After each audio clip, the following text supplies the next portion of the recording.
Plains. This is for my speech communications class, and my informative speech presentation is on the Great Depression. The Great Depression was from 1929 to 1939. And here are some photos of people and how they were during the Great Depression. So let's move on. First things first, we're going to talk about unemployment during the Great Depression. During the Great Depression, there was a lot of overproduction of price goods to drop and factories close.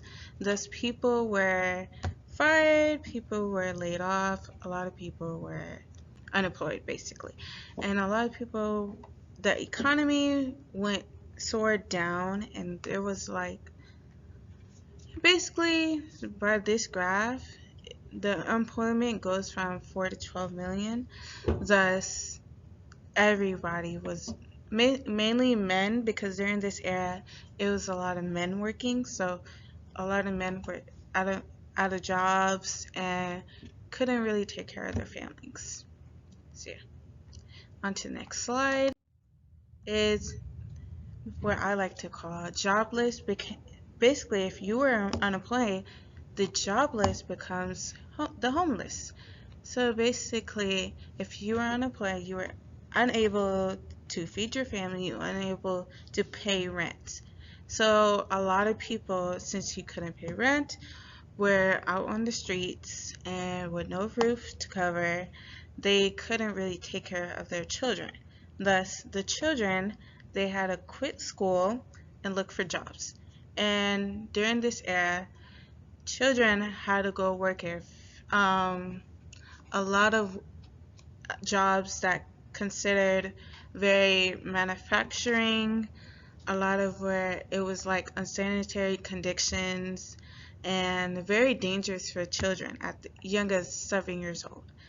A lot of people stood in bread lines for food because you're unemployed and you have nowhere to live. So a lot of people migrated everywhere during the Great Depression, looking for mainly like a better way to live, because in their situation they needed to go somewhere else.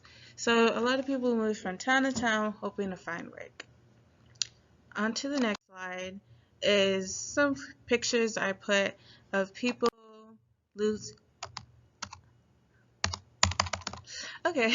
of people who lost their homes and things like that. A lot of people who lived on the Great Plains are like Great Plains, open fields, are homeless people. Once again, jobless became homeless. So yeah, they, like as of now, people live in city parks and things like that. Another thing, new towns started to appear. They were called shanty towns.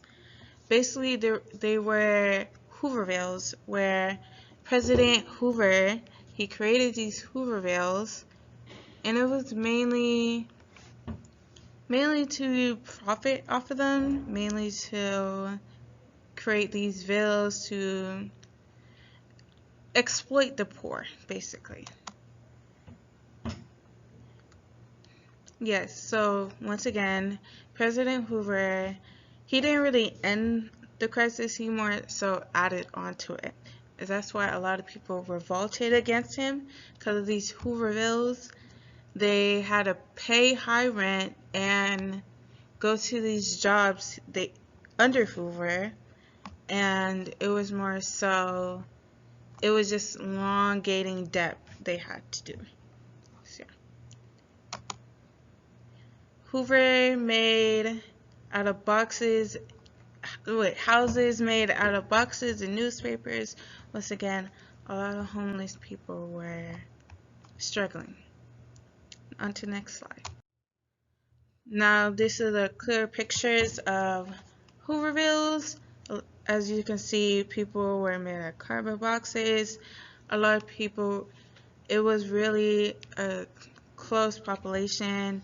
A lot of people were together and things like that. It was really terrible conditions for them. A lot of people died in these Hoovervilles. a lot of people, you know, were really struggling in these Hoovervilles created by President Hoover. Once again, this is the Hooverville up close look of a person trying to fix their Hooverville. Once again, life during the Depression. So if I could click the pic, oh, okay, that's not gonna work. So during the Great Depression, of course, people were desperate. People were forced to learn how to survive. So basically, I added this, and it was more so, what do you think this is? A lot of people wore this and things like that. So this is a coat made out a feed sack. So yes, a feed sack. Many people made curtains, clothes, tablecloths, etc. Not all feed sacks were this, like this exactly, but after a while, feed sacks were like patterns so people could use this material for their clothing, and this just symbolized what it was during the Great Depression. A lot of poor people, a lot of people were struggling with stuff like that. Another picture, for example, I gave an example. It was in one school. A teacher ordered a thin girl to go home and eat. They said, "I can't," and the student replied with, "This is my sister's day to eat." And they said, "I would take off my glasses so I could not see the bugs on the food from the thing." Yeah, from the tray. So basically, it just means that children were affected the most because in some homes, people had to give certain days so people could eat. And it was just not economically the depression affected society, it was socially too, because it divided people. It made people race to get food. For example, in COVID-19, well, we're still in the pandemic, but it was when I think the hurricane in Florida came. A lot of people were racing to like local stores to get like toilet paper or like necessities, and a lot of people, not the pandemic. Oh wait, yeah, it was the pandemic. It was COVID-19 when it all started, because a lot of people were like, we're gonna stay home and things like that. So a lot of people went out and they wanted things for themselves. A lot of where you could show greed. A lot of, like, for example, when gasoline goes out, a lot of people go to the gas stations and like take up all gas and leave none for the rest. So yeah, on to the next. So now here's our next example. It's called a poor man's meal. It is basically, what's in it is peel and cube potatoes. It's basically fried in a pan with oil. It has chopped onion. It's cooked all the way. They mainly cooked it outside. And what was basically everywhere was hot dogs, so they cooked it with potatoes, onions, and like hot dogs. And it could like serve 5 people if they made a lot of it. So on to the next, veterans of the Great Depression. In the Great Depression, a lot of veterans, they were promised a bonus in 1945, but they did not get their bonus because, once again, Hoover did not agree to give bonus money because during the Great Depression, no one had money, so no one got really their bonuses. And the veterans, they were like, we need our bonuses because it's a Great Depression and everyone is left starving and everyone needs money during this time. So They wanted their bonus early by 1932, but he did not agree. When some veterans refused to leave, Hoover he sent an army led by Eisenhower and MacArthur to use tear gas and burn camps. So yes, at this point you could tell President Hoover, he was a man who demanded authority, but he did not really assist in the Great Depression plans. Because it's kind of weird that you're fighting the army with an army. So on to the next is the Dust Bowl. In 1931, a major dust bowl hit the Midwest. Now, what does a dust bowl look like? This is a dust bowl. It's a lot of sand. It's a lot of over the prairie. It's a lot of smoke. A lot of people can breathe. A lot of people died in this. And geographically, it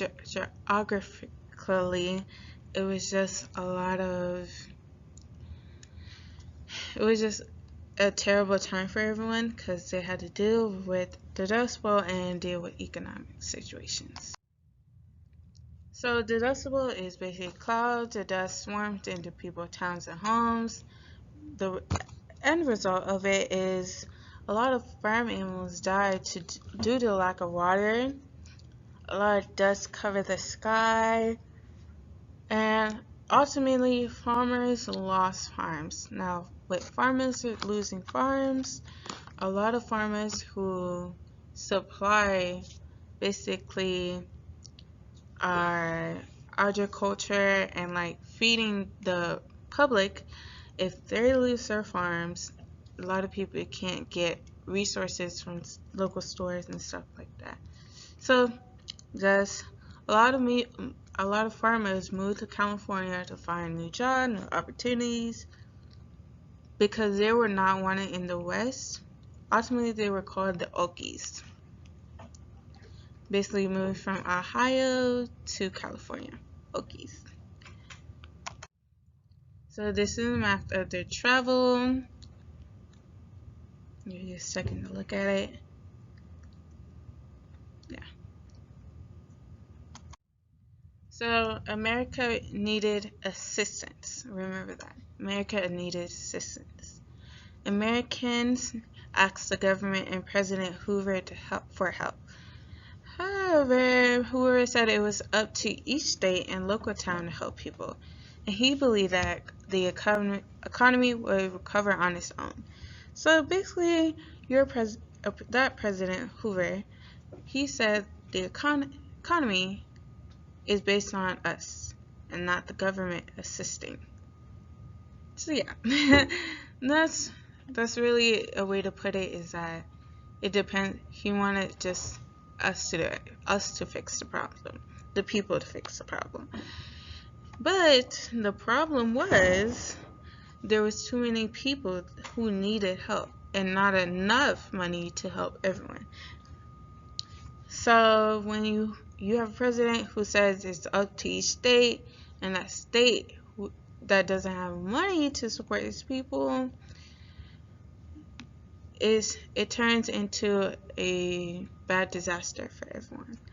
And a lot of Americans blamed Hoover. That's why he lost the re-election in 1932 to our great president, Franklin D. Roosevelt, FDR.